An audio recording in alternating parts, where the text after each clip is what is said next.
Hello. Hello and welcome everyone. We are almost...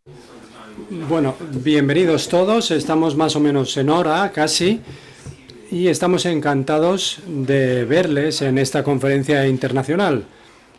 Creo que, sin más, deberíamos ir empezando.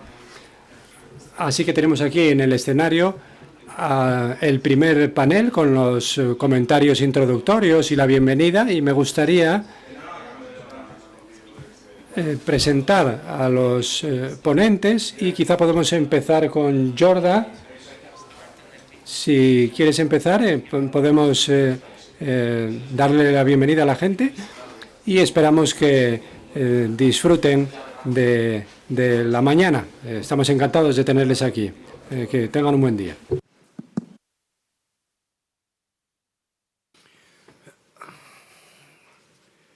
Buenos días a todos. Mi nombre es Jordán y vengo a estar acompañándoles durante la jornada de hoy. En primer lugar, muchas gracias a todas las personas que nos acompañan hoy de forma presencial y online. Antes de empezar, queríamos hacer un pequeño recordatorio. El evento de hoy será grabado. Vamos a publicar los vídeos en la página web de Plena Inclusión y Validity. Toda la información que os hemos pedido para este evento se usará solamente para informar del resultado del proyecto a los financiadores. Ahora sí, empezamos. Hoy vamos a hablar de las personas con discapacidad y el acceso a la justicia. Que hoy toda esta gente que está aquí para hablar de este tema y que haya más de 400 personas conectadas online, nos muestran lo importante que es hablar de esto. Y no solo lo digo yo porque lo sé, sino porque lo viví. Para ello, me gustaría invitar a subir al escenario a Enrique Galván y a Steven. Enrique Galván es el director de Plena Inclusión España, psicólogo y maestro. Lleva trabajando en el ámbito de la discapacidad desde hace más de 30 años. Además, Enrique participa activamente en las plataformas del tercer sector. Steven es el director de la Fundación Validity. Es licenciado en Derecho por la Universidad de Londres. Antes trabajaba en el programa de teatro experiencial para jóvenes en conflicto con la ley y profesionales de la justicia. Enrique, Steven, muchas gracias por acompañarnos hoy en esta bienvenida. Gracias a ti. Primero me gustaría preguntarle a Steven, ¿por qué crees que es importante hablar del acceso a la justicia de las personas con discapacidad? ¿Y cómo cree que el proyecto que presentamos hoy ayuda a avanzar en todo esto?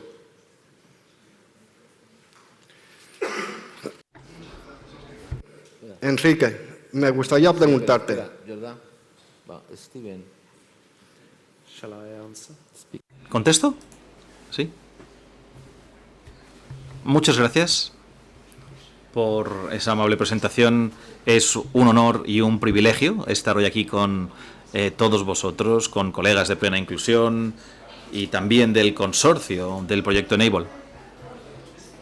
Este proyecto, lo más nuclear es mejorar el acceso a la justicia de las personas con discapacidad, pero aún más, de forma específica, trata de mejorar los derechos a un juicio justo de sospechosos y acusados en el espacio penal.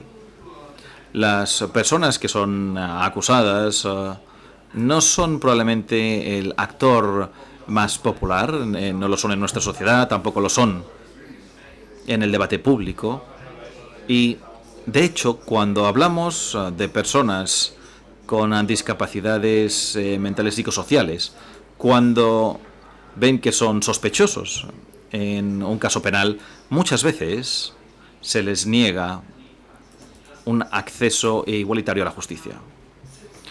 Y desde la adopción de la Convención sobre los Derechos de las Personas con Discapacidad, está claro que nuestros sistemas de justicia se tienen que adaptar. Hay un principio general de igualdad ante la ley y el derecho a la defensa cuando somos sospechosos. Pero demasiado a menudo los sistemas de justicia niegan estos derechos de igualdad a los acusados con discapacidad psicosocial. Y hay varios motivos para ello, uno de los cuales son estereotipos muy arcaicos que tienen nuestros sistemas penales y nuestras sociedades también con respecto a las personas con discapacidad mental. Muy a menudo hay algunas presunciones incorrectas sobre su capacidad de ser juzgados y su capacidad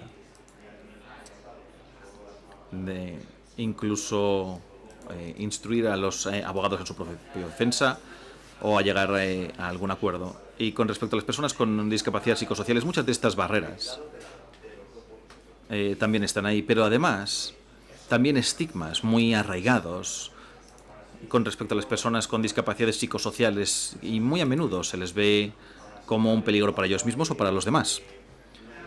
Y bien, estos estigmas y estas barreras históricas en los sistemas de justicia tienen un efecto muy profundo en muchos casos. En el proyecto Enable hemos oído a las personas con discapacidad mental y psicosocial con respecto a su derecho a un juicio justo. Se les ha negado el derecho a instruir a sus abogados y muchas veces, como resultado de ello, acaban en sistemas paralelos que quedan fuera de la protección de los sistemas de justicia generales. Y esto en sí mismo puede resultar en consecuencias realmente muy importantes para estas personas. Que se les niegue el derecho a la igualdad ante la ley puede tener como resultado que algunas personas con discapacidad mental o psicosocial acaben institucionalizados o internados. En algunos casos pueden ser internados durante más tiempo que personas sin discapacidad que han ido a juicio. Bien, los sistemas de justicia tienen la obligación, desde la aprobación de la CRPD, de tomar medidas para asegurar esta igualdad ante la ley. Y esto quiere decir que tienen que adaptar los procedimientos dentro de los sistemas de justicia sobre cómo la policía toma testimonio a las personas con discapacidad. Y no son cambios muy complicados, pero sí que requieren voluntad y también involucrar de forma activa a los terapeutas de lenguaje y, sin duda, a los abogados en sí mismo, que necesitan asegurarse de que están preparados para proporcionar esta defensa. Bien, el proyecto Enable intenta contribuir a ello dándole algunos consejos a los abogados, a la policía y al sistema judicial. Dice que ya no es aceptable negar un juicio justo a las personas con discapacidad. Y, de hecho, aunque esta conferencia de hoy y este proyecto quizá no resuelvan todos los grandes temas,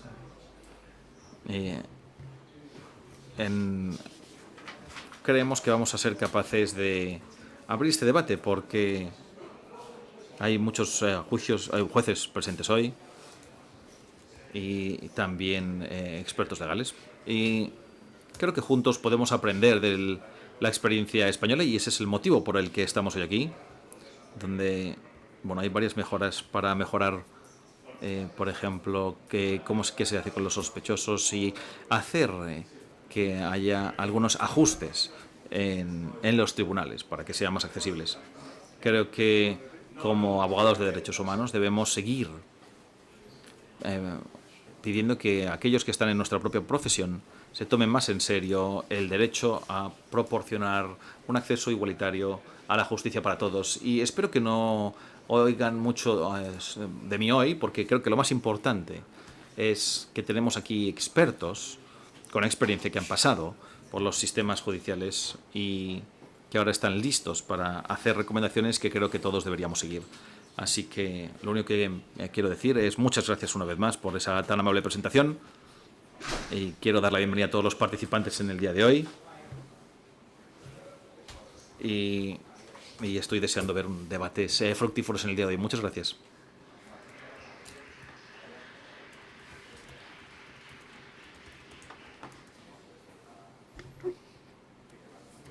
Steven, Enrique, me gustaría preguntarte, ¿crees que la situación de las personas con discapacidad en la justicia ha mejorado en los últimos años? Buenos días, gracias, Jordá, por Good morning. Thank you, Yoda, for your question. contestarla. Pues saludar a Steve, a todo el equipo de la Fundación Validity, a todas las personas que habéis participado en este proyecto de 8 países, ¿no? Y que está teniendo influencia en otros muchos. Ya he saludado hace poco pues, a un equipo de personas que vienen desde Chile, ¿no? Personas que están conectadas online de muchas partes del mundo, ¿no? También está presente en este acto pues CERMI, que es la organización de representación de las personas con discapacidad y sus familias en España. Y todo eso tiene que ver mucho con tu pregunta, Jordá, porque se ha pilotado un proyecto de gran alcance, muy importante, muy importante. Nuestra parte tenemos que felicitar a Natalia Pérez, que desde la parte de plena inclusión pues, lo ha guiado de manera magistral. Así que Natalia, enhorabuena, y a todo el equipo que lo habéis hecho posible. ¿Y por qué digo que tiene mucho alcance? Porque en los ecosistemas, ahora que la ecología está tan de moda, dicen que cuando en un paisaje hay mariposas, es que es un lugar equilibrado ecológicamente. Pues hay lugares que históricamente, como decía Steve, con el estigma y las dificultades culturales y las barreras históricas, no son lugares ecológicamente humanos. Incorporar la visión de las personas con discapacidad intelectual, en un ámbito como la justicia, es la prueba del 9, no sé cómo se dice la prueba del 9 en intérprete de signos, debe ser difícil, es la prueba de que es un sistema que es válido para todas las personas. Entonces no estamos hablando de un proyecto que está vinculado con las personas con discapacidad intelectual y del desarrollo, personas con TEA, con parálisis cerebral. Tampoco estamos hablando solamente de las personas que tienen dificultades de salud mental. Estamos hablando de la calidad democrática de un país. Un país que se permite excluir de la justicia a una parte importante de su sociedad es una democracia por hacer. Es un espacio donde no se están respetando los derechos humanos. Y Europa tiene la manía de pensar que tiene un despliegue en derechos humanos muy por encima del resto del mundo. Y yo creo que deberíamos hacérnoslo mirar. Deberíamos tener en cuenta que hay muchos espacios que están siendo permanentemente, sistemáticamente vulnerados para muchas personas. Sabéis que Plena Inclusión pues lleva, yo no sé cuánto, pero 35 o 40 años trabajando en las cárceles españolas, y se observa de forma sistemática cómo hay muchas personas que están en la cárcel que no deberían estar allí y que no se ha tenido en cuenta durante todo el procedimiento la variable de discapacidad en todos esos topics, en todas esas cosas que Steven iba diciendo, ¿no? De falta de accesibilidad, de falta de formación, de falta de concienciación. Entonces, ¿hemos mejorado? ¿Por qué digo todo esto?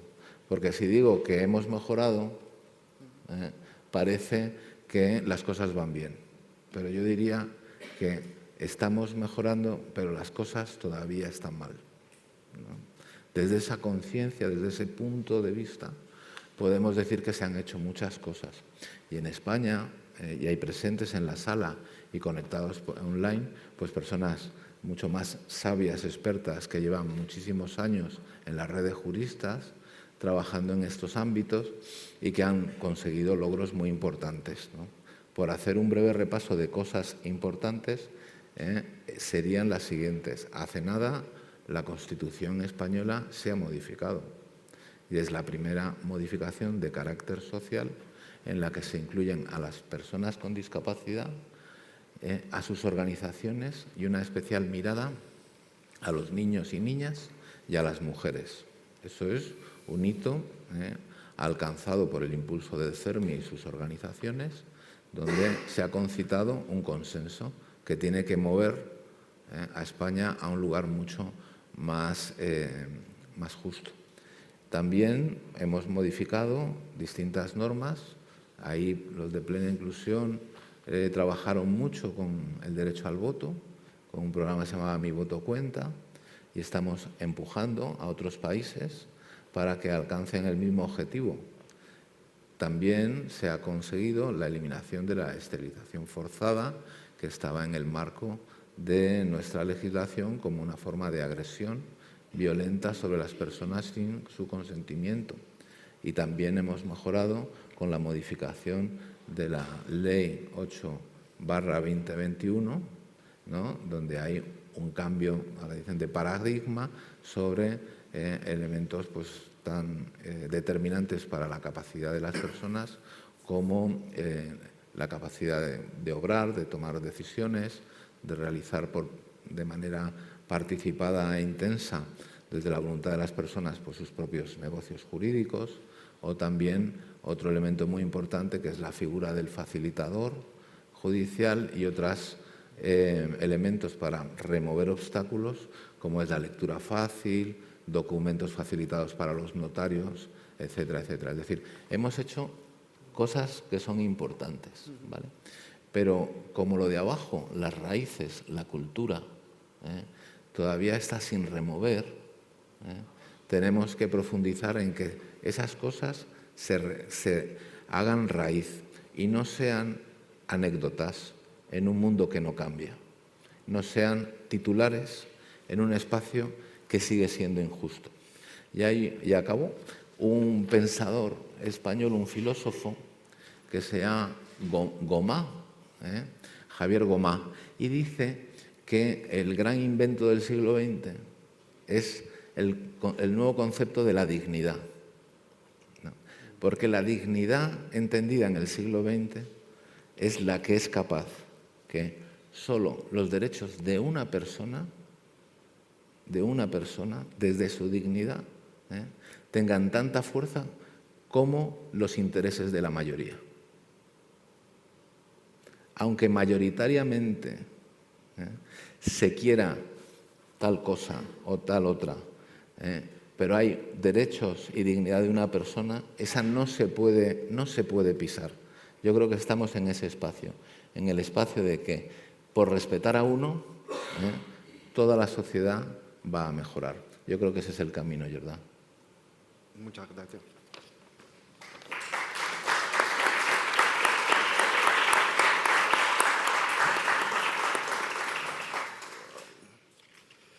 Muchas gracias a los dos por lo que nos han contado. Luego de esta gran bienvenida, le damos paso al siguiente panel que se llama Voces en la Justicia. Vamos a conocer la experiencia de personas con discapacidad.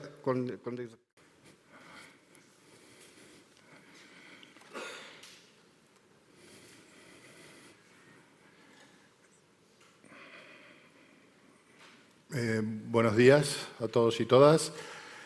Mi nombre es Gregorio Sarabia, del Comité Español de Representantes de Personas con Discapacidad, y quiero agradecer a Plena Inclusión por la invitación a formar parte del panel que va a intervenir en este momento de la jornada de acceso a la justicia, con una mesa que, como bien anticipaba Jordà, tiene que ver con el relato de personas con discapacidad sobre su experiencia de interacción con el sistema de justicia penal desde la perspectiva de un ex acusado y de una víctima de un delito. En España, y ya lo adelantaba el director de Plena Inclusión, Enrique Galván, todavía nos queda mucho por hacer en relación con lo que tiene que ver con los derechos humanos de las personas con discapacidad y, sobre todo, necesitamos de una voluntad política mucho mayor por parte de las instituciones públicas a la hora de reunir los esfuerzos que son necesarios para las mejoras en la garantía y la salvaguarda de los derechos fundamentales de las personas con problemas de salud mental o personas con discapacidad intelectual, tanto en el sistema penal como en los centros penitenciarios. En el último informe del Mecanismo Nacional de Prevención de la Tortura y basándose en lo que han sido las observaciones finales sobre el séptimo informe periódico de España del Comité contra la Tortura, de la propia Convención contra la Tortura y otros tratos o penas crueles, inhumanos o degradantes, han llamado la atención del Estado español por una serie de prácticas que no se condicen con los derechos humanos ni tampoco con los mandatos de los diferentes tratados de derechos humanos que España tiene ratificado. Y algunas de estas preocupaciones tienen que ver con prácticas tan graves y de atentado contra los derechos humanos como es el uso de la contención mecánica por motivos de seguridad en el ámbito penitenciario, ya que hay muchos informes que documentan la medicación forzosa de las personas sometidas a este tipo de medidas de inmovilización física, así como también la aplicación de estas medidas a personas privadas de libertad con discapacidad intelectual o con discapacidad psicosocial, que tengan tendencias suicidas o autolesivas. Las recomendaciones que ha hecho el Comité contra la Tortura al Estado español tienen que ver con que preste atención a las reglas mínimas de las Naciones Unidas sobre las medidas no privativas de la libertad, las denominadas reglas de Tokio, y las reglas de las Naciones Unidas para el tratamiento de las reclusas y medidas no privativas de la libertad para mujeres delincuentes, conocidas como las reglas de Bangkok. También se ha invitado a que España refuerce los programas de rehabilitación, incluidos los destinados específicamente a las personas con discapacidad, y que continúe sus esfuerzos en la aplicación de medidas apropiadas basadas en los principios de seguridad dinámica en centros penitenciarios. Asimismo, también el Comité ha instado a España, como Estado parte, a que revise toda su normativa en materia de contención mecánica por motivos regimentales con miras a abolir esta práctica. En conclusión, la situación de las personas con discapacidad intelectual y con discapacidad psicosocial que no reciben tampoco una atención médica especializada y adecuada es motivo de seria preocupación. Lo importante de esta mañana y de este momento de la jornada no tiene que ver con los informes, ni tampoco con la acción de los comités de protección de los derechos humanos a nivel internacional y cómo está la situación en España, sino conocer el testimonio en primera persona de personas que han tenido contacto y experiencias con el sistema penal y que yo tengo el placer de poder presentar a continuación. Las personas que van a intervenir hoy son, por un lado, Eduardo Suárez, experto por experiencia y formador en acceso a la justicia, y Tania Petkova, que es víctima de un delito y superviviente de la institucionalización. Ambos cuentan con una persona de apoyo que también me gustaría presentar y que en el caso de Eduardo es Sonia Bermejo. Nos acompaña aquí, que es coordinadora del Programa de Reclusos y Acceso a la Justicia de Plena Inclusión Andalucía, que lleva más de 15 años en el programa prestando apoyo a las personas con discapacidad en los procedimientos judiciales y en los centros penitenciarios, y que conoció a Eduardo en el centro penitenciario y fue su persona de apoyo. Tanto Eduardo como Sonia ya llevan muchos años dando formación sobre acceso a la justicia. Y presentar también al propio Eduardo. Eduardo Suárez Limón tiene 45 años, vive en Bonares, en Huelva. Es formador por experiencia en Plena Inclusión Andalucía, donde se dedica, entre otras cosas, a formar a otras personas con discapacidad intelectual para que no sean víctimas de abuso.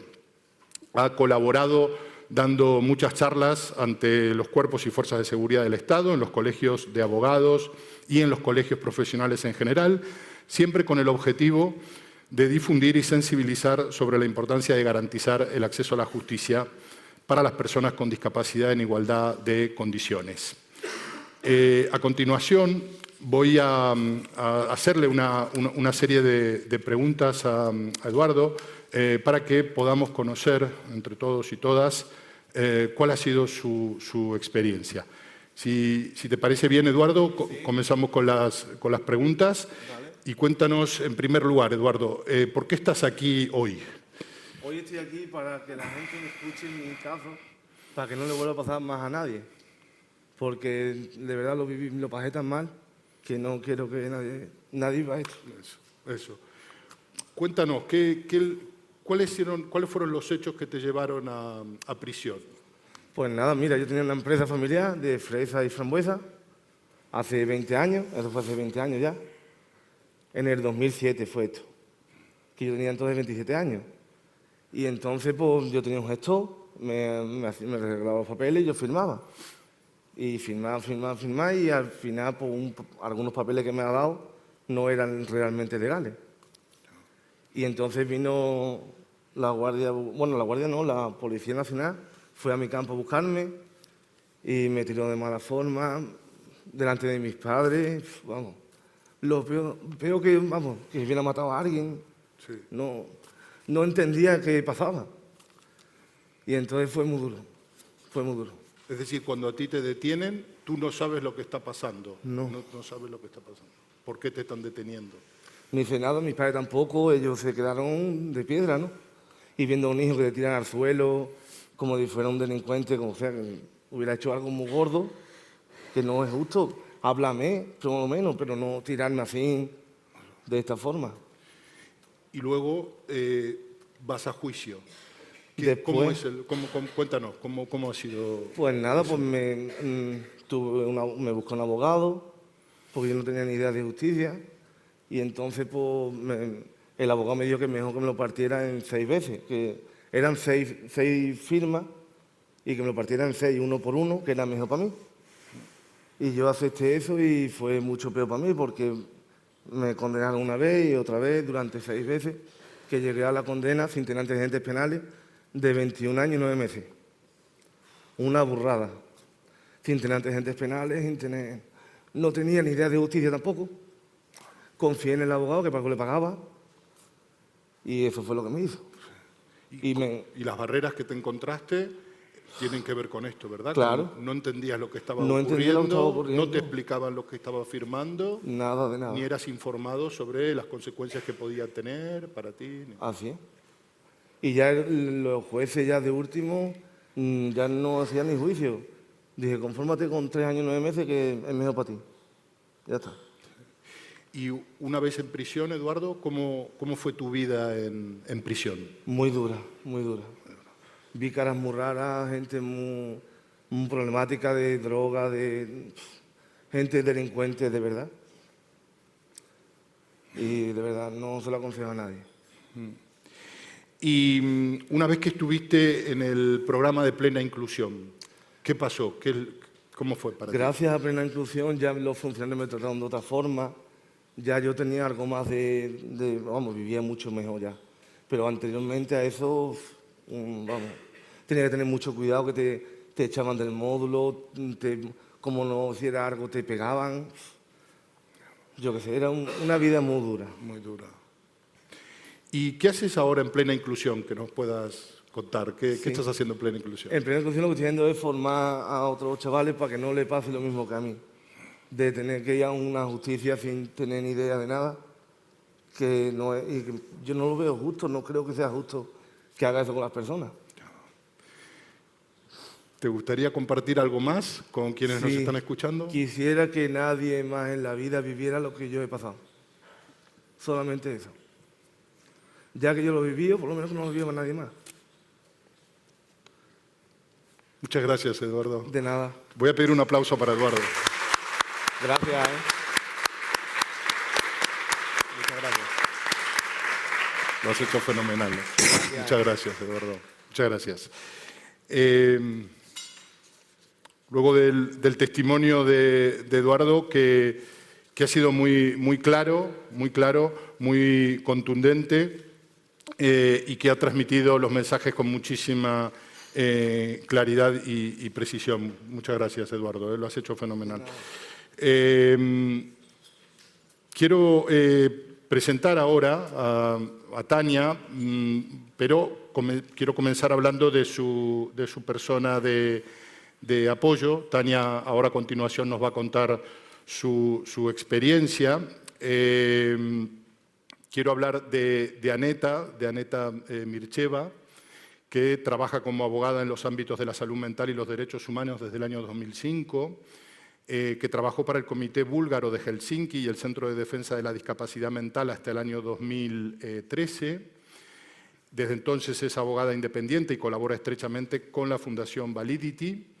Representó a clientes en los casos Stanev contra Bulgaria y Stankov contra Bulgaria ante el Tribunal Europeo de Derechos Humanos y ha participado en la supervisión de instituciones en toda Bulgaria. Aneta es, además, fundadora de Kera Foundation en Bulgaria, una organización dedicada a explorar las lagunas de la legislación y su aplicación que conducen a graves violaciones de los derechos humanos de las personas con discapacidad. Es también una de las fundadoras de la Asociación Red de Expertos Independientes, NIE Bulgaria, que reúne a abogados y a otros expertos en derechos humanos, que trabajan tanto en los ámbitos de salud mental como en el ámbito de los derechos humanos. Aneta es, junto con los abogados de esta red, protagonista de litigios en casos para garantizar el acceso a los derechos fundamentales de las personas con discapacidad, incluido el derecho que hoy más nos interesa, que es el derecho de acceso a la justicia.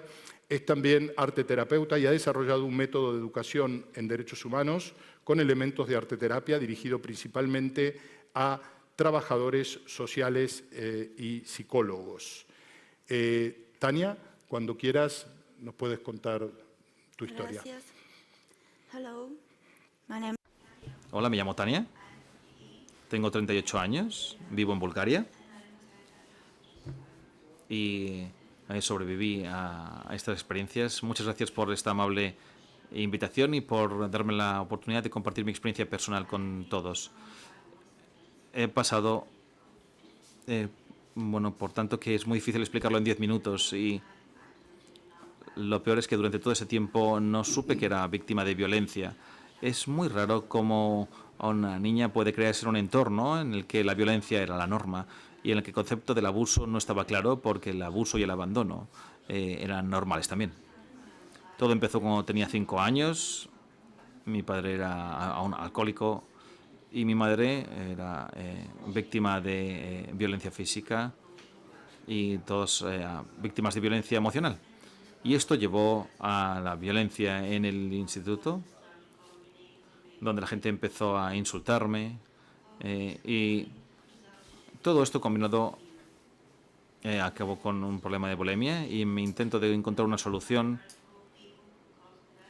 me encontré con personas que me provocaron daño tanto psicológico como físico, manipulándome a través de elementos que pueden ser clasificados como tortura.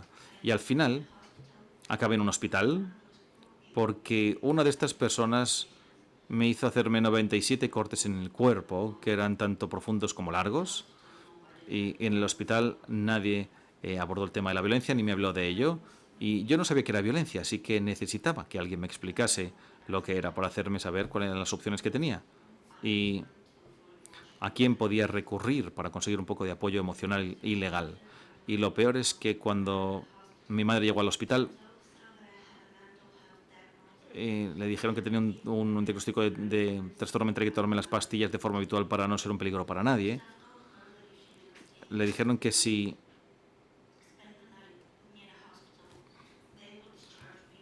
no pasaba la noche conmigo en el hospital me darían el alta, aunque me habían cosido hace unas pocas horas nada más.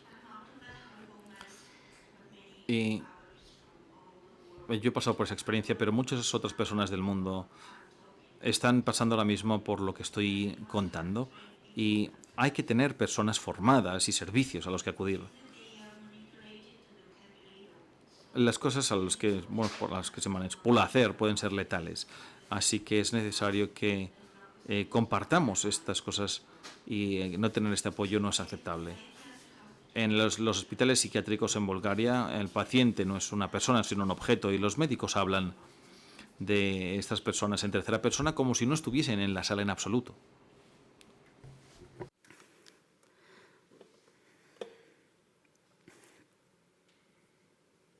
Sorry, I just lost my... Perdón, me he perdido. Thank you. Algunos de ellos incluso se reían de mí o hablaban con ironía. Todo el sistema es un desastre. No les preocupa lo que puede hacer la persona ni a quién puede recurrir. Y yo no me veía capaz de cooperar para mejorar mi situación. Creo que es extremadamente importante hablar de estas cosas en público porque la gente que tiene dificultades psicosociales sufren un estigma enorme, de manera que acaban quedándose en silencio y hacen que sea mucho más difícil cambiar las cosas y mejorar. Y un sistema nuevo va a tardar mucho, va a ser un proceso doloroso, pero primero hay que dar un primer paso que luego vendrá seguido de un segundo y de un tercero. Empezar a trabajar en las cosas sin rendirse. Estoy segura de que necesito una persona a la que acudir a la hora de acceder a la justicia. No conozco los servicios, no sé si existe un servicio que dé a las personas con problemas psicosociales un acceso a la justicia equitativo y que tenga posibilidades de saber a quién recurrir.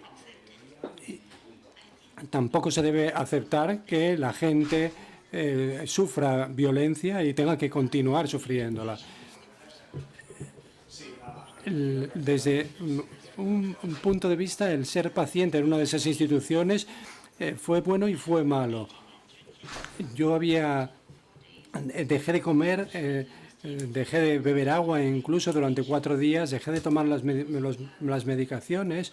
Yo no era violenta, sino que me negaba simplemente a ir a las clínicas de salud mental. Mi madre llamó a la policía porque no había ningún sitio al que yo pudiera ir, así que tuvo que llamar a la policía. Y al final me esposaron y uno de los problemas es que simplemente yo no estaba siendo informada de que me estaban deteniendo y nadie me había dicho tampoco cuáles eran mis derechos. Puede sonar ridículo, pero yo ni siquiera sabía que era una forma de violencia. Creía que me estaban intentando ayudar y que estaban haciéndolo por mi bien. Y a la mañana siguiente me desperté con medidas de contención, atada por un brazo, y psicoterapeutas que gracias a Dios se ocuparon de mi caso y empezaron a ayudarme. Es fundamental crear unos servicios sociales que estén exentos de violencia. Hay varias cosas que creo que es importante tener.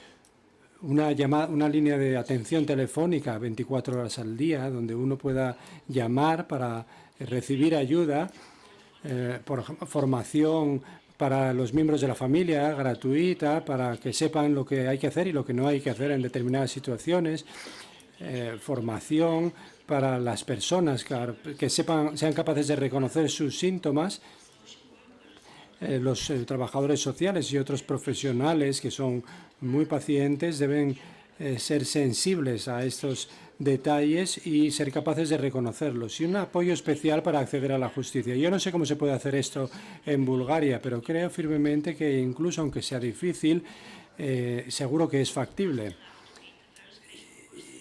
Y tardé en conocer a una persona que me ayudó verdaderamente a ver lo que me estaba ocurriendo y ella lo hizo de la manera más tierna y más cariñosa posible.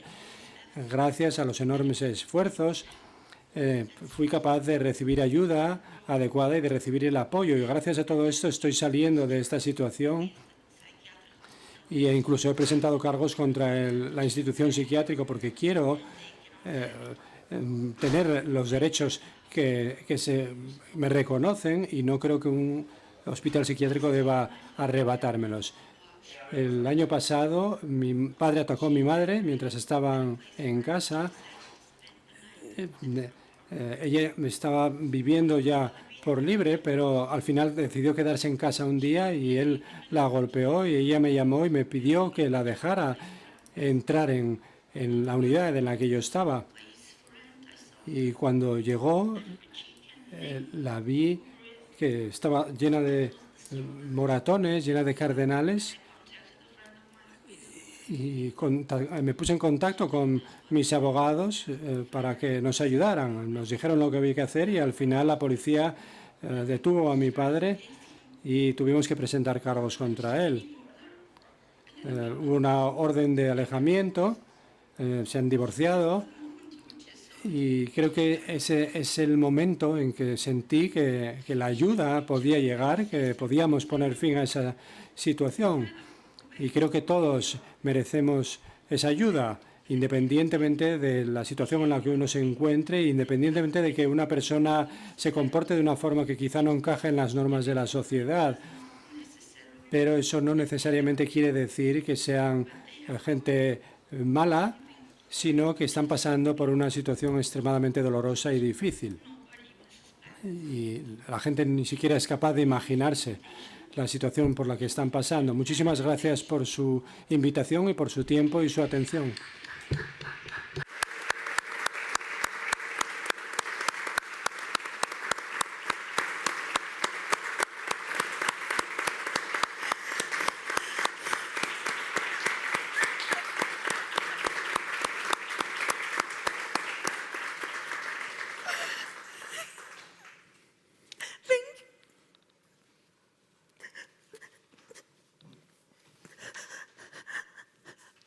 Gracias. Esperamos ahora sí.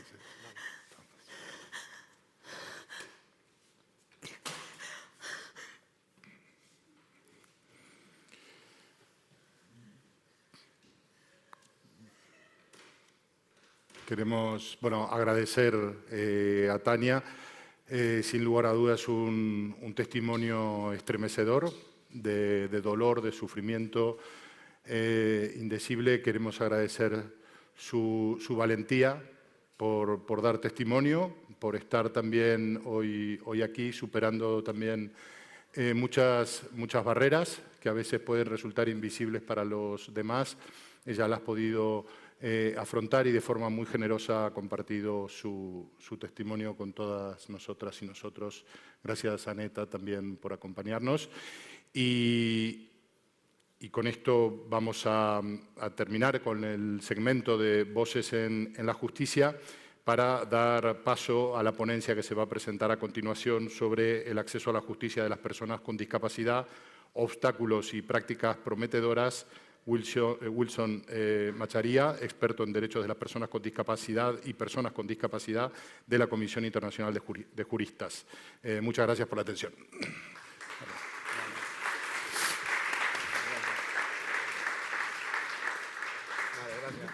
Ahora vamos a escuchar a la siguiente mesa. Nos van a hablar sobre cómo podemos hacer ajustes para que la justicia... Ahora nos van a hablar sobre cómo podemos hacer ajustes para que la justicia sea más accesible para las personas con discapacidad.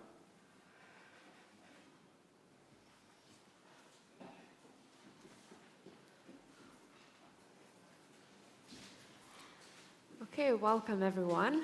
Bueno, bienvenidos a todos. Veo que me oís, así que perfecto. Hoy tenemos un panel sobre la identificación y la prestación de ajustes en los procedimientos penales.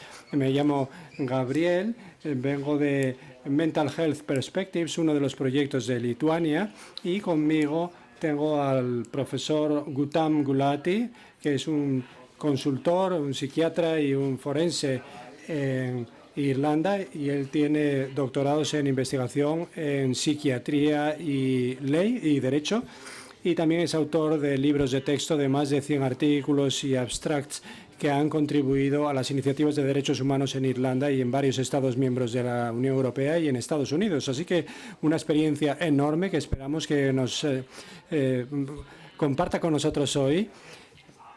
Tenemos a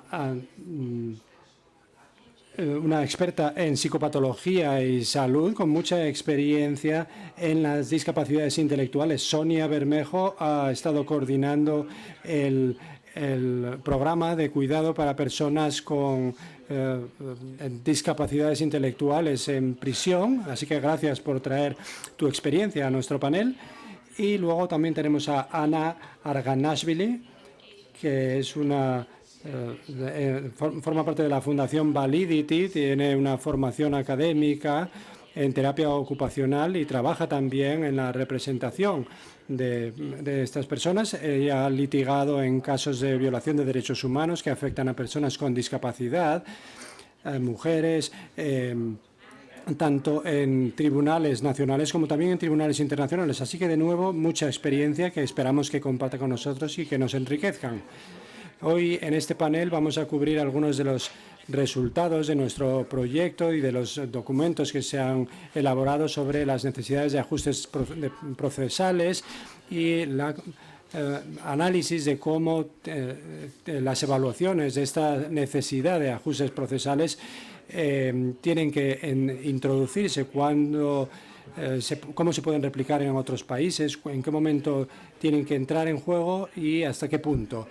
Voy a darles un ejemplo de Lituania. Nosotros descubrimos durante la fase de investigación que parte del proyecto es la identificación de las necesidades. Hemos descubierto que no es un proceso muy sencillo, no es un proceso directo. Hay distintas prácticas en distintos países y por eso es bueno que tengamos a gente de distintos países. Por ejemplo, en Lituania no tenemos ningún requisito formal de identificación. A veces las necesidades solamente se evalúan una vez que el acusado entra en el sistema de prisiones, y eso no parece que sea lo más adecuado. Y a pesar de que hay profesionales que están dispuestos a ayudar y que reconocen las necesidades de esos ajustes, cuando no hay una seguridad jurídica o no hay un reglamento especial, eso dificulta mucho la implantación de esas medidas en favor de los acusados.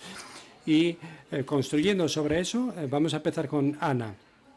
¿En qué momento dirías en los procedimientos criminales debería identificarse esas necesidades y deberían aportarse esos ajustes procesales de acuerdo con los principios de derechos humanos? Muchas gracias. Antes de empezar la presentación, querría dar las gracias a Eduardo y a Tania, porque esta ha sido una de las mayores lecciones que he aprendido, y gracias por vuestra valentía y por vuestra voluntad de compartir. En respuesta a tu pregunta, todos sabemos que el derecho a esos ajustes procesales debería empezar en el primer contacto con el sistema de justicia. Eso es más fácil decirlo que hacerlo. Y Validity trabaja en muchos países. Algunos de los países no están tan avanzados como podemos, por ejemplo, pensar, o como pueden estar compañeros que participan en otros países o que participan en la publicación.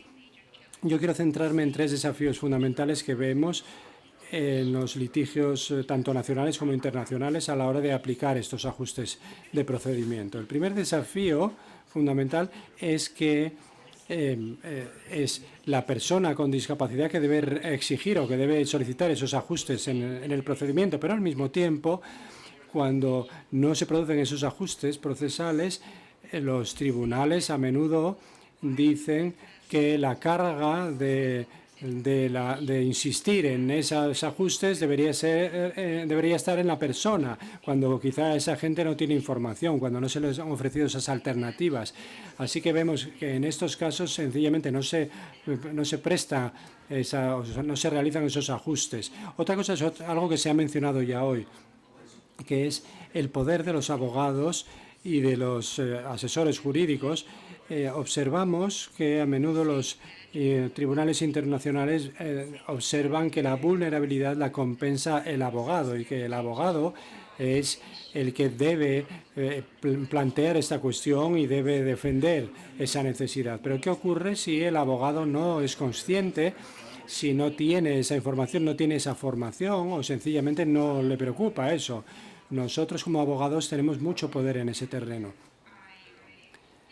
Creo que también debería mencionar la última sentencia del Tribunal Europeo de Derechos Humanos, que ha contribuido como un interviniente, un tercer interviniente en 2024. Y el caso se refiere a una mujer con discapacidad en una responsabilidad penal, y el experto forense, el perito forense, decidió que no podía participar en la vista y dijo que tenía que internarse en un hospital psiquiátrico. Se le asignó un abogado, de hecho se le asignaron 2 abogados, y por desgracia ellos la representaron de una forma pasiva y contraria a sus intereses. De hecho, el abogado no apeló contra la sentencia y ella misma no tuvo oportunidad de apelar tampoco. Esto para ellos la persona con discapacidades psicosociales era una persona activa con capacidad, y por tanto se produjo una discriminación pensando que esa persona no podía participar en el procedimiento, y el Tribunal de Justicia Europeo decidió que se había vulnerado sus derechos en términos tanto sustantivos como procesales, y determinó que la calidad de la justicia que se le había ofrecido a esa persona no cumplía los requisitos del artículo 6. Y eso debería ser un llamamiento y una llamada de atención a los abogados, que a veces tienen demasiado poder y no lo ejercen de la forma adecuada. Otra cuestión otro desafío en la identificación de las necesidades tiene que ver con las evaluaciones. Las evaluaciones no tienen muy buena fama, basándose en la tendencia médica. Así que el patrón que vemos en los litigios es que las autoridades judiciales y fiscales suelen tener tendencia a determinar que son capaces de someterse a juicio, y nos enfrentamos a un desafío porque no clasifican a una persona dentro de la categoría que le corresponde. Y aquí nos referimos a Catalina de Bandes, que era una relatora especial en relación con una persona con discapacidades, y dijo que había que tener en cuenta los factores contextuales y ambientales que contribuyen a esa deficiencia en la representación de esas personas, y que hay que tener en cuenta el respeto por los derechos de esa persona, y que eso no puede restringir los derechos. La evaluación de discapacidad debería respetar la dignidad, la privacidad, la capacidad de elegir, no ser evaluada. Y también se habla de algunas observaciones generales de lo que vemos en las prácticas jurídicas internacionales, y me gustaría dar un pequeño ejemplo. Imaginemos que no soy capaz de montar en bicicleta y de repente un día ocurre algún tipo de problema, y la única forma de salvarme la vida es montando en bicicleta. Pero es el primer día que monto en bicicleta. Imaginamos que puedo tener éxito en ello, bueno, hay menos probabilidades, ¿no?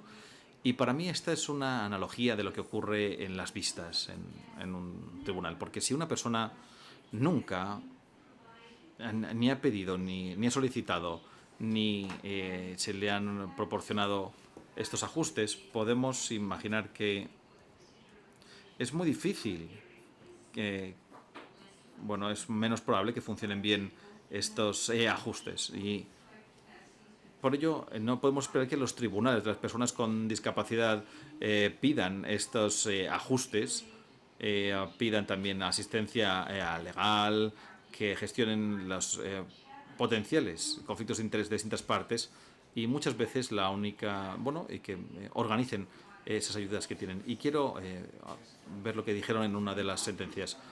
Aparte de la vista, se dieron pasos para permitirla entender las preguntas que se le hacían y el solicitante en ningún momento dejó indicación de que tenía dificultades expresándose.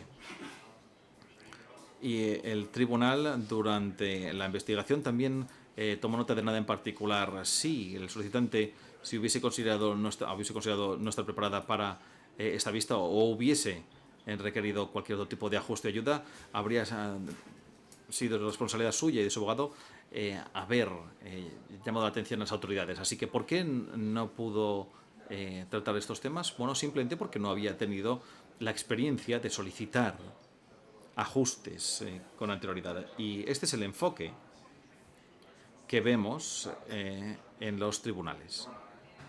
Es una situación en la que la educación, empleo, salud y justicia, todo está interconectado.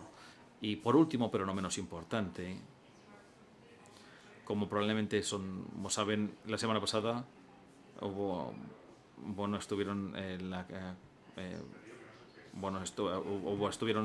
reunión de la Convención de las Personas con Discapacidad, fue híbrido, y tuve la oportunidad de preguntarle a uno de los miembros del Comité de Naciones Unidas si los procedimientos de CNPR incluían algún tipo de ajuste razonable, y la respuesta fue que no.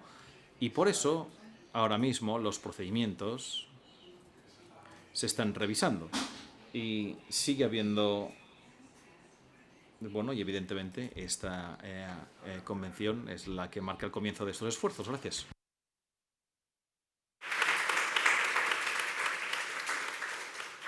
Thank you. A lot of useful.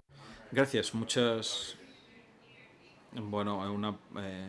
creo que ideas muy claras de los profesionales.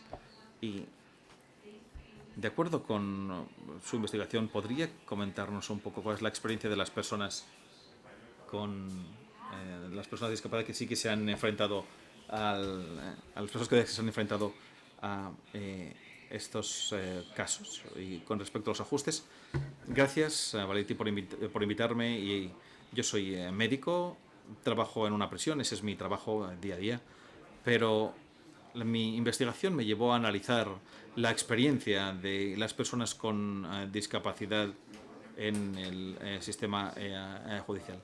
Y el punto de partida fue analizar cómo estaban las cosas a nivel mundial. Y para ello buscamos datos de experiencias de primera mano de personas con discapacidad intelectual, y vimos que en 7 países había alrededor de 1.150 participantes, y había muy pocos lugares en los que las personas se hubiesen sentido apoyadas, hubiesen tenido experiencias positivas. La mayoría dijo que se sintieron asustados, confundidos, intimidados, perplejos, que habían tenido grandes dificultades a la hora de entender la información, habían tenido dificultades a la hora de comunicar su punto de vista, y hablaban de una auténtica falta de apoyo emocional, apoyo práctico, y toda la experiencia les pareció expresaban que les superaba. Y ¿cómo debíamos reconocer la necesidad de estos ajustes razonables dentro de la convención del CRPD? Bien, son muy importantes. Estos ajustes son muy importantes por varios motivos. No solamente acceso a la justicia, sino para evitar la privación de libertad por una discapacidad.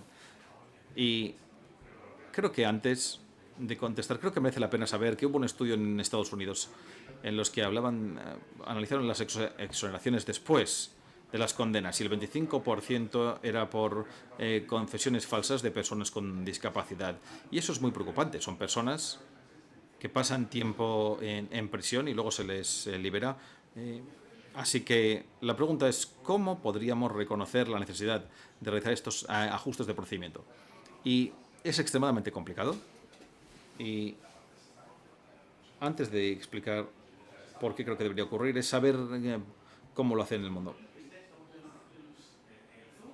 Algunos países se basan en que la persona informe, lo solicite, pero solamente en el primer momento, en la recepción. Y eso es un problema, porque a lo mejor la gente ha tenido tan mala experiencia con el sistema penal que a lo mejor o se ven tan superados que ni siquiera quieren hacerlo. Y algunos países, como Estados Unidos y Australia, en los que a lo mejor utilizan una lista de comprobación. Y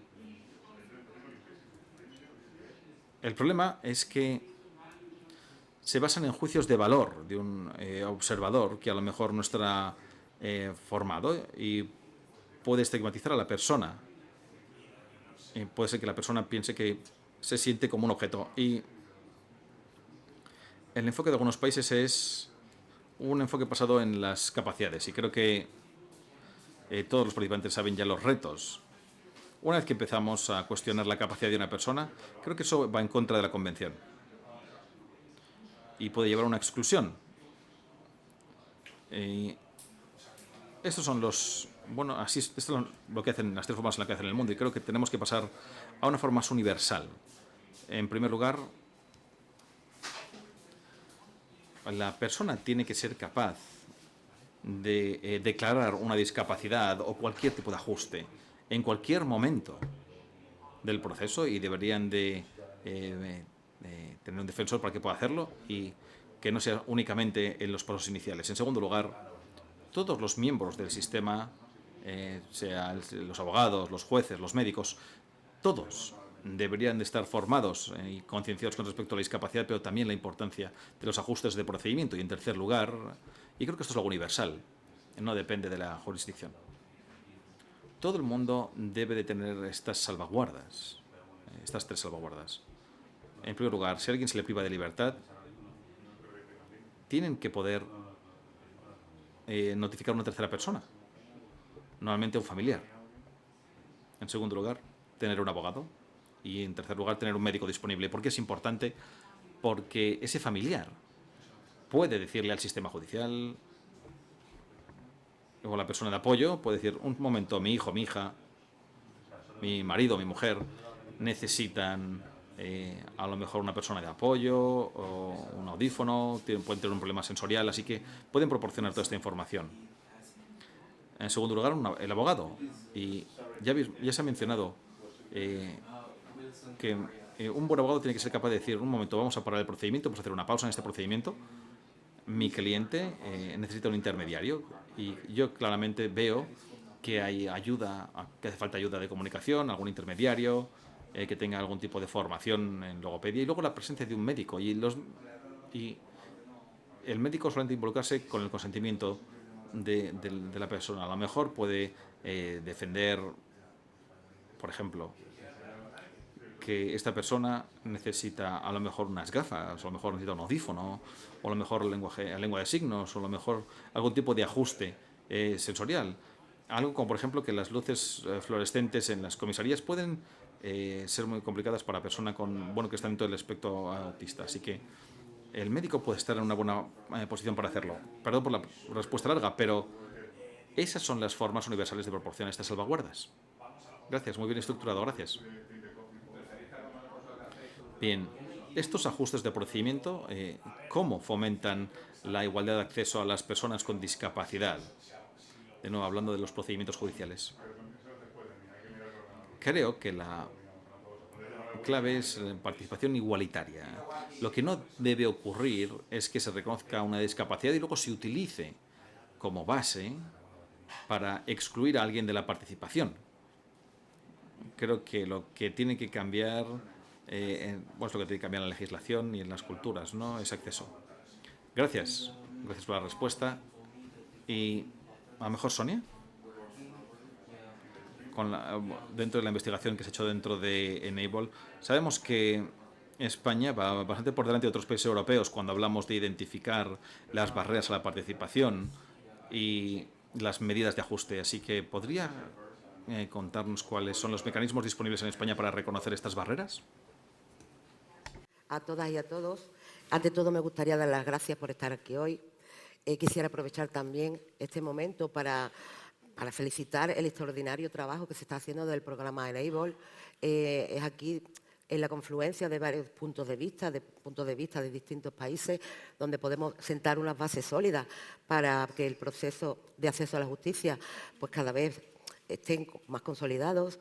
Así que, un poco respondiendo a tu pregunta, y efectivamente, y respondiendo a lo que tú me dices de las barreras, el compromiso con esta eliminación de barreras y de la provisión de los apoyos, cada vez en España se está consolidando más, sobre todo en base a que ya tenemos una legislación. Poco a poco el marco normativo de España se va volviendo cada vez más favorable, consolidando el reconocimiento pues, de los ajustes de procedimientos necesarios para garantizar esa igualdad en el acceso a la justicia. Como ya sabemos, la Convención Internacional de los Derechos de las Personas con Discapacidad, vigente desde el 2008 aquí en España, pues ya ha establecido un fundamento sólido al asegurar el acceso a la justicia en igualdad de condiciones mediante ajustes de procedimientos específicos. Este compromiso internacional ha sido complementado en España con una legislación nacional significativa, como la Ley 8/21, que ya la hemos nombrado, que reforma la legislación civil y procesal, introduciendo el crucial artículo 7 bis en la Ley de Enjuiciamiento Criminal y en la Ley de Jurisdicción Voluntaria. Estas disposiciones no solo implementan adaptaciones en todas las fases del procesales, sino que también van a llegar a consagrar lo que es la figura del facilitador, esencial para garantizar que las personas con discapacidad comprendan y participen plenamente en este sistema judicial. El avance continúa también con el Real Decreto 6/23, que modifica la Ley de Enjuiciamiento Criminal, al incorporar también la figura del facilitador. Por otro lado, la Ley 4/15 del Estatuto de la Víctima, que pone ya la Oficina de Atención a las Víctimas como un equipo multidisciplinar para que puedan ofrecer esos apoyos necesarios a las personas. Dicho lo cual, estos desarrollos legislativos van a desarrollar, o más que nada, reflejan un marco normativo cada vez más inclusivo y comprometido con la justicia, accesible para todos. Por otro lado, y por qué no decirlo, ha sido y está siendo crucial el papel de las instituciones del tercer sector, como le pasa al CERMI, a plena inclusión, puesto que si bien la normativa nos ha proporcionado un fundamento legal, la práctica efectiva de estos mecanismos ha sido notablemente impulsada por las organizaciones como Plena Inclusión, organizaciones del tercer sector, con una trayectoria bastante destacada en el ámbito de la discapacidad. Plena Inclusión ha ido liderando la implementación práctica de estos ajustes de procedimiento aquí en España. Ha desempeñado un rol fundamental en el desarrollo de programas específicos que abordan estas barreras comunicativas y contextuales a las que se enfrentan las personas con discapacidad, a través del programa de reclusos, como bien decía Enrique.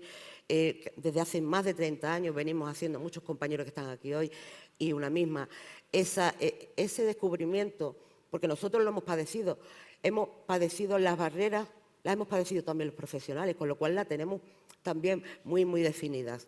Entonces, se ha ido configurando esa figura del facilitador a través de estudios, de grupos de trabajo y del trabajo diario de estos profesionales que han ido acompañando a las personas con discapacidad en estos procesos, identificando esas barreras y eliminándolas poco a poco y proponiendo ajustes cuando todavía ni existía legislación ni tampoco ni siquiera se hablaba de ajustes de procedimiento.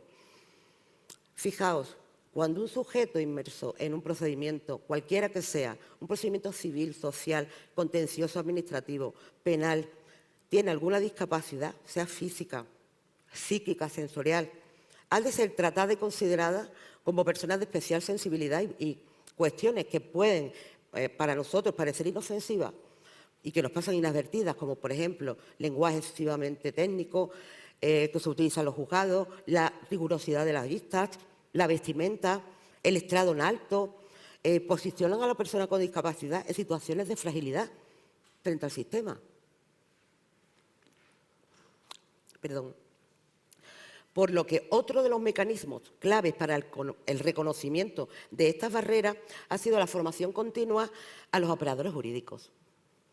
Gracias a ello, los profesionales del área jurídica pues, están cada vez más sensibilizados y capacitados en la detección de esa discapacidad y, por tanto, la identificación de los posibles obstáculos que las personas se pueden encontrar. La participación en estos foros, como la de expertos como Eduardo, es que Eduardo ya es un experto, o la participación de Tania, son valiosos testimonios de personas afectadas y son ejemplos vivos de cómo se puede sensibilizar a la comunidad jurídica. Poner sobre la mesa estas experiencias reales de quienes enfrentan estas barreras es fundamental para lograr la comprensión más profunda de estos desafíos. Estos testimonios permiten a los operadores jurídicos no solo que los reconozcan, sino también que se comprometan activamente a derribar estas barreras.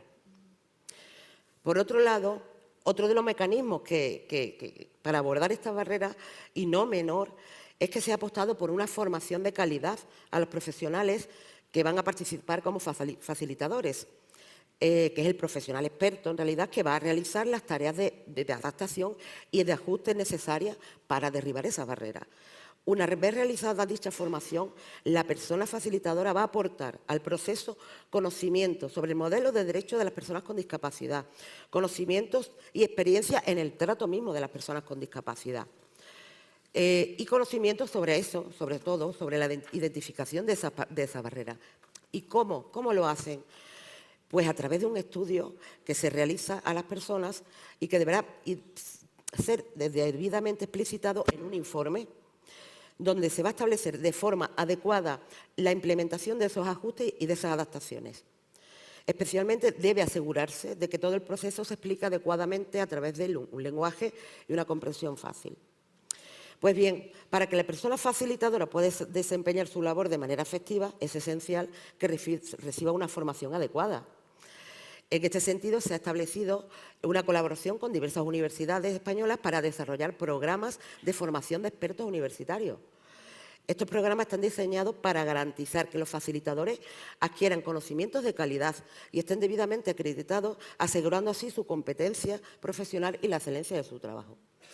Así que, dicho todo lo anterior y un poco resumiendo tu pregunta, aunque todavía nos queda mucho camino por recorrer, pues los mecanismos disponibles que tenemos ahora en España para reconocer estas barreras y, por lo tanto, para establecer los apoyos necesarios, podemos decir que son, pues que tenemos unas leyes que ya nos avalan, la experiencia de entidades del tercer sector, como Plena Inclusión, el trabajo constante que se hace con la sensibilización a operadores jurídicos, la formación de la calidad de los expertos universitarios para que los facilitadores hagan un buen trabajo y, sobre todo, la reivindicación que hacen personas expertas por lo que ha pasado, como en el caso de Tania y el caso de Eduardo. Gracias. And if we were then to just kind of summarize. Entonces, si tuviésemos que resumir, ¿cuál cree que son las herramientas para identificar las barreras de grupos específicos que requieren un apoyo adicional en los procedimientos judiciales, ¿no? Mujeres, personas mayores, migrantes y personas que están en instituciones?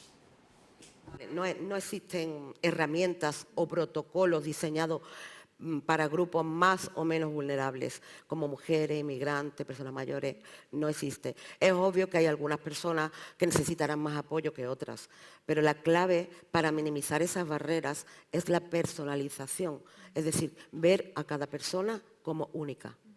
Fijaos, se habla de ajustes de procedimiento porque no es suficiente establecer reglas de accesibilidad aplicables a todas las personas. Por lo tanto, debemos examinar cada caso individualmente, ya que cada persona tiene rasgos y dificultades concretas que requieren una valoración singular. Debemos evitar, pues, la generalización y el uso de fórmulas estereotipadas para todos. El modelo social de la discapacidad pone el acento, efectivamente, en que la barrera no están tanto en las limitaciones propias de la persona, sino que la impone también el entorno. Por lo tanto, aunque obviamente es esencial identificar claramente las áreas en las que la persona necesita ayuda, como por ejemplo las posibles limitaciones sensoriales, cognitivas, intelectuales, derivadas de su propia discapacidad,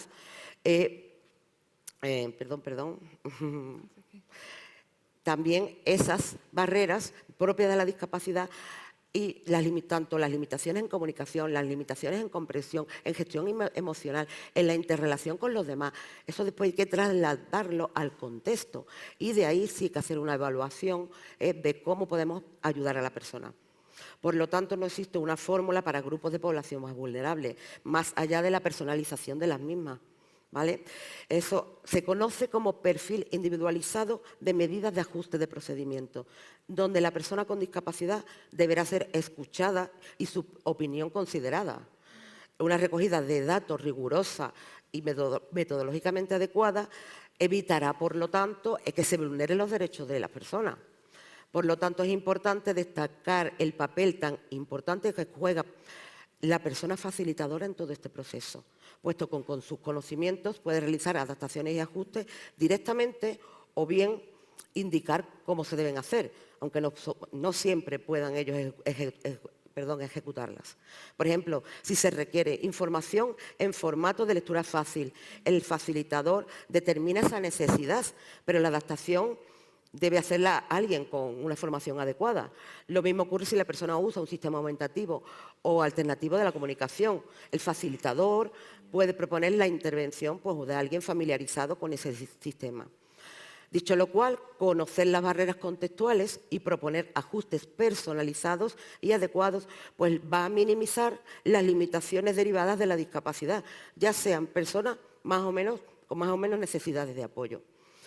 Fijaos la importancia de las adaptaciones del contexto, que de nada nos sirve que una persona con discapacidad sepa que tiene derecho a poner una denuncia, cuáles son los hechos que puede denunciar y dónde puede ir a denunciar si después el formato no es accesible.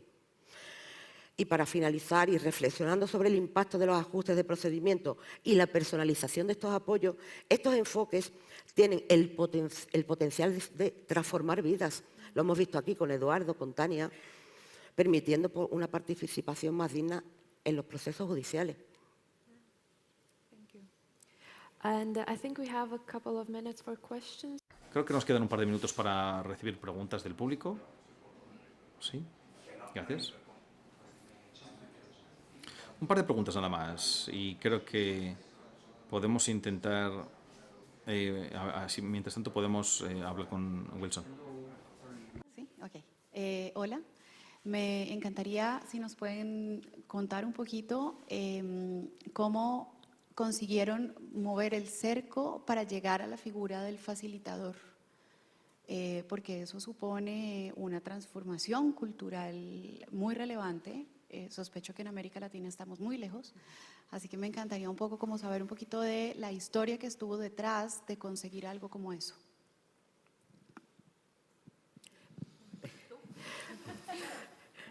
Bueno, tenemos una experiencia previa, como hemos dicho, en el programa de reclusos. Llevamos más de 30 años acompañando a personas con discapacidad en procedimientos judiciales, policiales. Eso, a los profesionales que llevamos tanto tiempo, pues nos ha hecho... la hemos padecido, lo he dicho antes, esas barreras las hemos padecido nosotros en nuestras carnes. Hemos ido con nuestros informes por juzgados y otros juzgados, policía, sin que nadie nos echara cuenta, con lo cual esas barreras también nosotros las hemos sufrido. Las tenemos bastante identificadas y, aparte de identificadas, hemos siempre luchado para solventar esas barreras. Con lo cual yo creo que el facilitador se ha ido construyendo poco a poco, a medida que hemos ido, pues eso, solventando una barrera, solventando otra, y ya con la ley, pues la verdad que nos ha dado una motivación, un empujón, ya lo tenemos en la ley, en el 7 bis, con lo cual ya para nosotros es más fácil. Llevamos con la ley por delante, no llamando a una puerta donde nadie te echaba cuenta. Entonces, te avalan las leyes, te avala una experiencia, te avala una formación constante que damos para que los juzgados, los jueces, fiscales, policías, bueno, y todo lo que son operadores jurídicos estén más sensibilizados, con lo cual que yo creo no es una trayectoria de un día, son 30 años en los que hemos estado pues como sembrando, hasta que por fin creo, todavía nos queda mucho, pero creo que ahora sí lo estamos consiguiendo. De hecho, tenemos bastantes casos muy positivos de cómo el juez habla a la persona con discapacidad pues con un lenguaje súper fácil, de cómo el juez colabora con el facilitador para que la persona sea entendida, de cómo el fiscal pues atiende a las peticiones nuestras, de cómo el abogado se sensibiliza. Es decir, yo creo que nos ha venido un poco por el trabajo diario que se ha ido haciendo. Después hemos trabajado mucho en grupos de trabajo, en grupos de expertos para configurar esa figura. Hemos ido cambiándola cada año porque siempre hemos ido encontrando pues cosas que mejorar. Hemos hecho pilotajes tanto para psicólogos forenses, hemos hecho un pilotaje para el curso del facilitador, que ahora nos ha dado sus frutos, y este año ya empezamos el de expertos. Es decir, que un trabajo constante, diario, y de grupos de expertos, de grupos de personas que trabajamos en el día a día, y poco a poco, pues la verdad es que se está viendo sus frutos.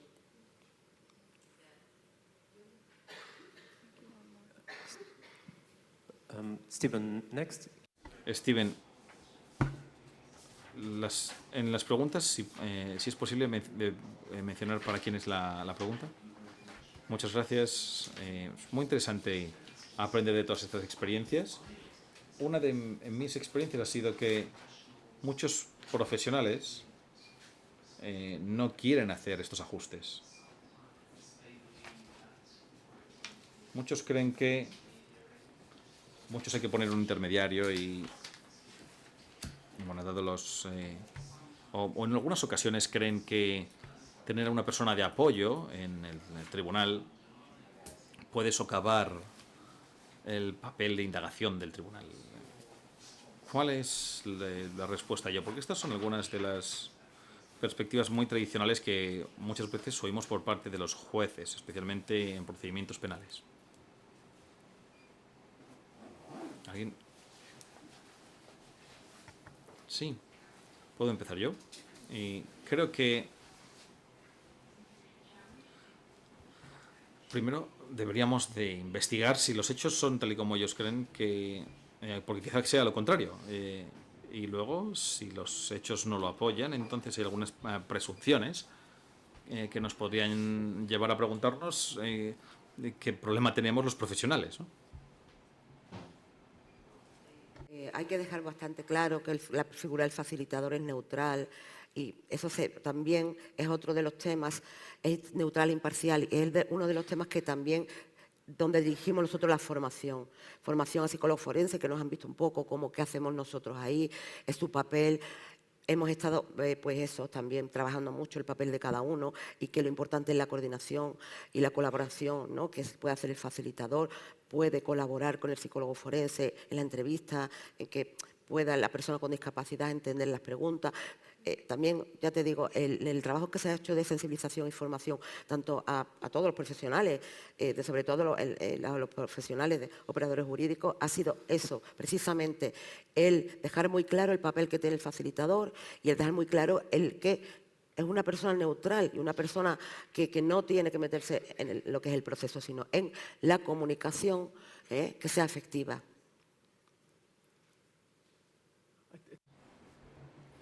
Creo que podríamos decir algo sobre la importancia de la formación, de formar a las personas que están en los tribunales y a los jueces.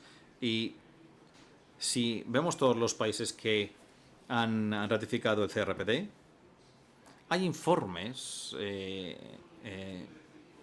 constantes, y están todos en la base de datos. Si analizamos todos estos informes, hay 123 países, y comprobamos cuántos de estos países informan de haber formado a los jueces. Alrededor de un 30% lo hacen, un 25% a los policías, un 10% a los fiscales. A los fiscales mucho menos. Así que a los abogados defensores un poco más. Así que evidentemente hay mucho que decir con respecto a la formación y la sensibilización. Muchas gracias. Gracias por todos estos comentarios. Y ahora creo que podemos pasar a... ¿Sí? Gracias.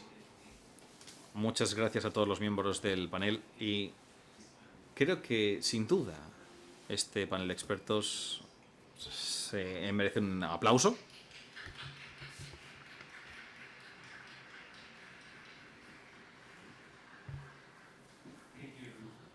Gracias a todos. Thank you very much. Bueno, muchas gracias. No estoy seguro de si se me oye bien. Estupendo. Muchas gracias a todos. Gracias por su paciencia mientras arreglábamos los problemas técnicos.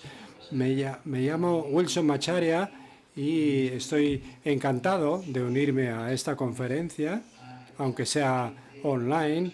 Yo trabajo con la Comisión Internacional de Juristas y actualmente tengo mi sede en Nairobi, en Kenia, y soy asesor jurídico, poniendo en práctica proyectos a escala global sobre derechos de discapacitados y en particular en la región de África. También creo que es importante mencionar que soy yo mismo una persona con discapacidad, soy invidente y también me he visto en la necesidad de interaccionar con el sistema en distintos roles, como litigante, como demandante, también como abogado, representando a otras personas, sobre todo en el sistema judicial.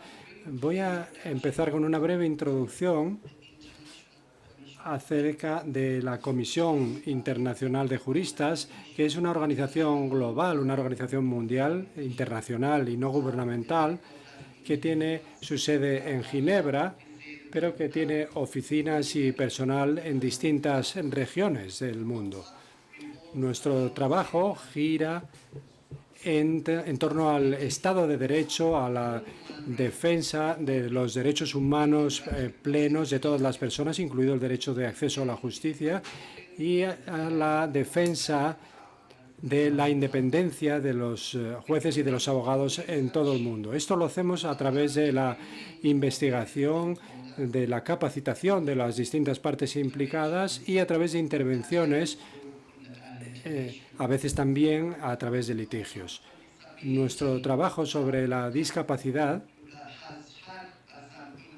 ha tenido impacto a escala mundial, pero en lo que nos centramos principalmente es en el apoyo técnico y de otro tipo a organizaciones que representan a personas con discapacidades o a personas con discapacidades en sí mismas a la hora de llevar a cabo estas labores de defensa de sus derechos. Algunas de las actividades que hemos llevado a cabo hasta ahora incluyen el organizar, junto con otros socios,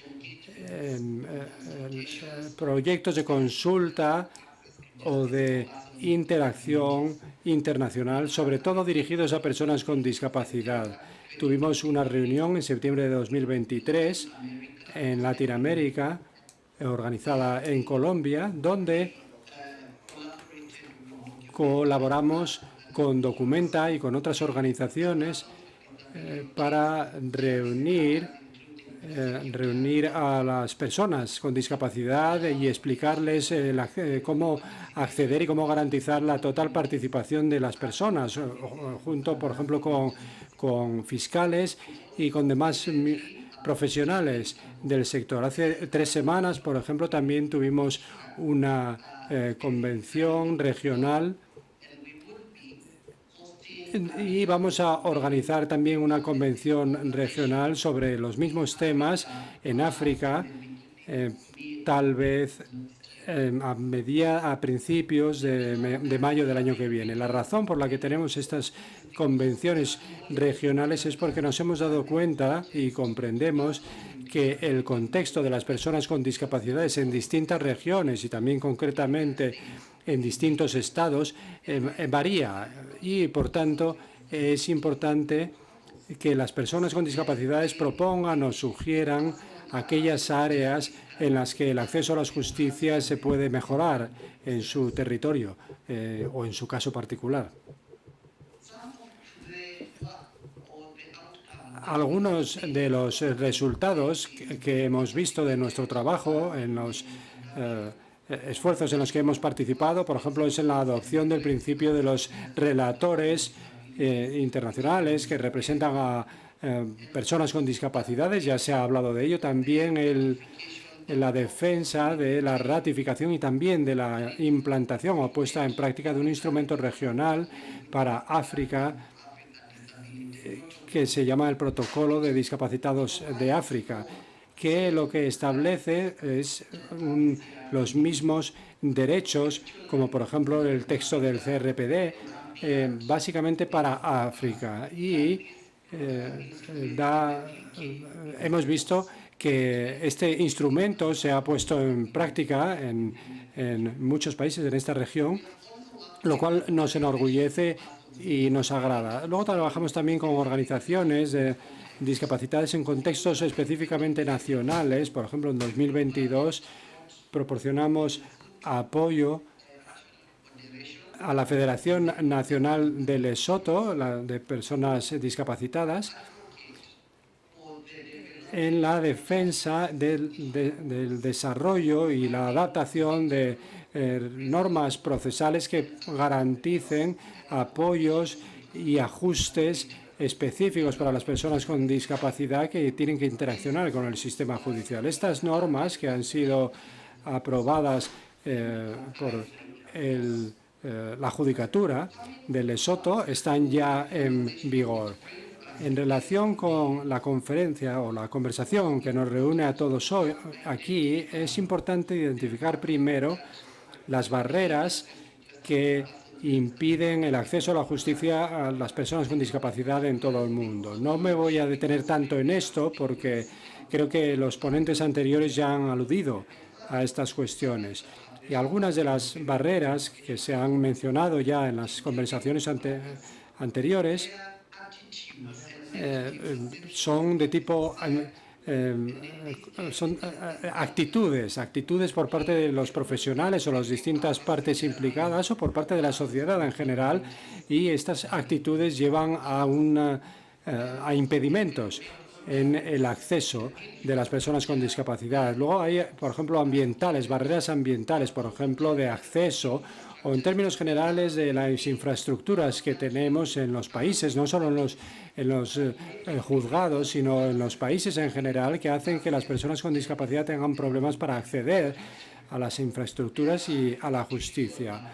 Hay barreras también institucionales, pero yo creo que quizá más importante todavía son las barreras jurídicas, leyes que han sido creadas o que han venido creando tradicionalmente y que no han sido modificadas o revocadas y que continúan generando barreras para las personas con discapacidades a la hora de interaccionar con el sistema de justicia.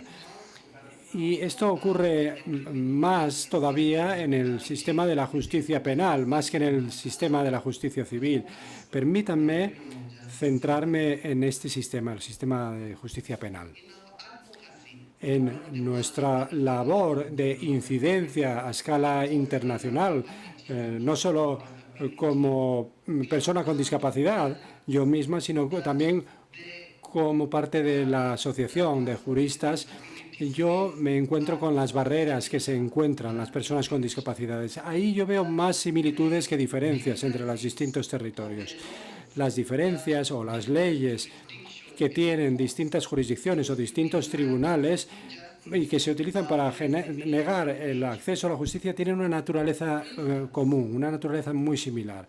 Por ejemplo, en la mayor parte de los países, incluidos los países del que yo provengo de Kenia, y hablaré de ese contexto, tenemos estas evaluaciones de salud mental que a menudo se llevan a cabo antes de que las personas con discapacidad participen en la vista. Por desgracia, eso suele llevar a una denegación de acceso a la justicia para estas personas con discapacidad y, en particular, a las personas que tienen discapacidades intelectuales o psicosociales. Y en línea con eso, las personas con discapacidad se ven también sometidas a la sustitución en la toma de decisiones judiciales. Una vez que se asumen esas cuestiones, normalmente el sistema judicial se basa en las decisiones de otras personas. Son otras personas las que toman las decisiones en nombre de esa persona y no necesariamente en apoyo a esa persona. ¿Y eso a dónde nos conduce? Nos conduce a una violación de otros derechos que tienen esas personas con discapacidades y que deberían disfrutar de forma igual que cualquier otro ciudadano. Eso incluye el acceso a la no discriminación y al trato igualitario, el derecho al acceso a la justicia, el derecho a la vida, el derecho a la libertad de torturas y también el derecho a vivir de forma igualitaria dentro de la comunidad y a ser incluido en la comunidad. Estas vulneraciones a menudo las afrontan grupos de personas con discapacidad que suelen estar infrarrepresentadas en el sistema judicial y en este caso en concreto hablamos de personas con discapacidad intelectual o psicosocial. ¿Y cómo ocurre eso? Los procedimientos que utilizan los tribunales en todo el mundo, en el sistema de justicia penal, no reconocen o no tienen un sistema para identificar esos ajustes procesales o esos apoyos procesales que requieren las personas con discapacidad para acceder al sistema judicial de una forma plena y eficaz. En su lugar, tienen procedimientos que colocan a las personas con discapacidad en instituciones donde se las considera como personas que no tienen capacidad para identificar esos procedimientos. Por desgracia, esos procedimientos se llevan a cabo sin ningún tipo de consulta o de implicación de la persona con discapacidad en concreto. Por ejemplo, recientemente,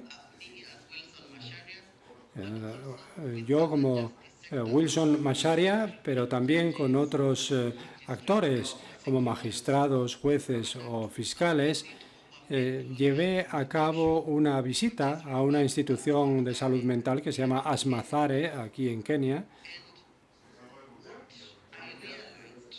Y de lo que me di cuenta, evidentemente no me sorprendió en absoluto, pero vi que las personas que trabajan en el sistema judicial, los jueces, los magistrados y los fiscales que nos acompañaron, también se vieron sorprendidos por la situación en que encontraron a las personas con discapacidad en estas instituciones.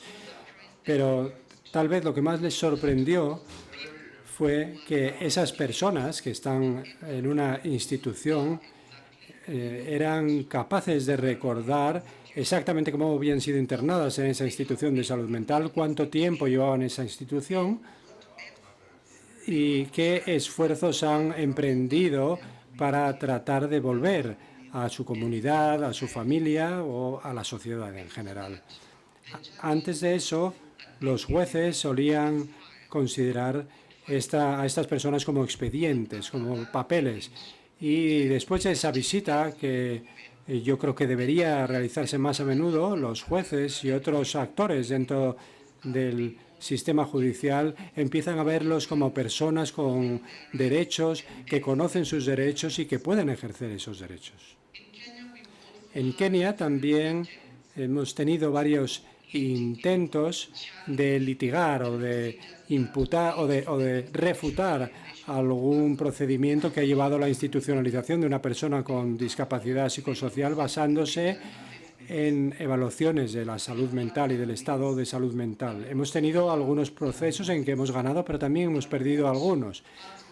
Pero lo que más me duele es que hemos tenido no uno ni dos, sino varios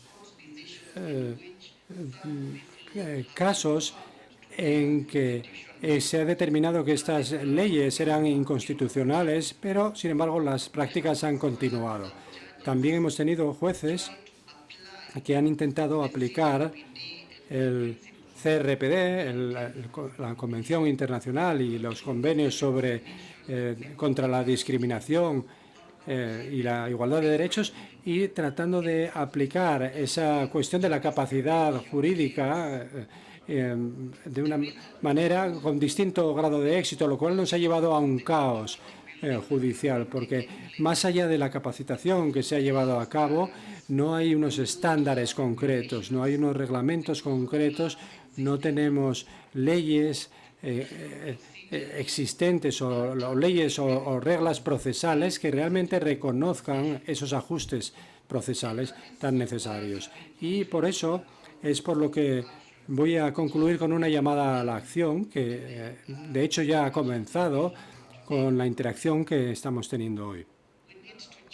Necesitamos unir fuerzas, acelerar los esfuerzos, luchar o provocar la revisión, la revocación, la modificación o la adaptación de las leyes que reconocen la capacidad jurídica de las personas con discapacidad y su derecho a acceder a un juicio justo y el acceso a la justicia en pie de igualdad con todos los demás. También necesitamos promover la abolición de procedimientos y prácticas que conduzcan a la denegación del acceso a la justicia y de la capacidad jurídica de estas personas. Y eso debería hacerse al tiempo que seguimos desarrollando esa capacidad, incluso implicándolos en nuestros esfuerzos de difusión, de diseminación y de incidencia,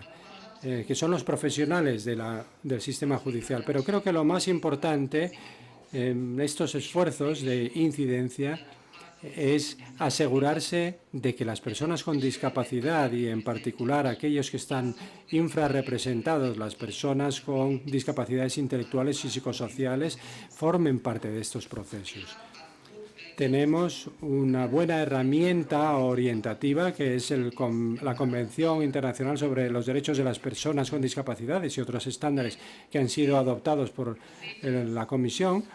Y estos procedimientos, esas leyes y estos instrumentos que han sido desarrollados por personas con discapacidad. Y de eso se deduce que como personas con discapacidades tenemos que formar parte de los esfuerzos destinados a poner en práctica esas leyes. Somos quienes han luchado por ellas, somos quienes han participado en su desarrollo y de la misma forma deberíamos participar en su implantación. Muchísimas gracias y eso es todo por mi parte. Gracias.